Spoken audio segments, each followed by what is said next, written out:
तर अभिषेक शर्माने विराट कोहलीचं रेकॉर्ड बरोबरी केले तर कोणतं ते ऐकून घ्या. कारण म्हणजे भावांनो, विराट कोहलीने जे रेकॉर्ड केले ना ते म्हणजे T20 करिअरमध्ये आतापर्यंत सर्वात जास्त सेंचुरी मारणारा प्लेअर म्हणजे विराट कोहली. 9 सेंचुरी मारल्यात आतापर्यंत विराट कोहलीने. तर हे रेकॉर्ड अभिषेक शर्माने पूर्ण केले. पण भावांनो, विराट कोहलीचं आणि अभिषेक शर्माची बरोबरी हे कोणी करू शकत नाही. कारण म्हणजे यांचं दोघांचं कंपॅरिझन पण होऊ शकत नाही. कारण म्हणजे हे दोन्ही प्लेयर ना खूप डिफरंट आहे आणि विराट कोहलीची बरोबरी पण ना तो करू शकत नाही. कारण म्हणजे Abhishek Sharma only T20 player, अजूनपर्यंत तो ODI खेळला नाही इंटरनॅशनलमध्ये आणि टेस्ट क्रिकेट पण. तर भावांनो, विराट कोहलीना ऑल तिन्ही फॉर्मॅट खेळलेला आहे आणि त्यांनी काय नाव कमावले ना ते सर्वांना तर माहीतच आहे.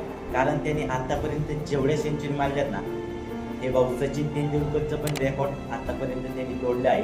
आणि तर भावांनो, अजून पण एक रेकॉर्ड बाकी आहे ते म्हणजे 100 सेंचुरी. तर भाव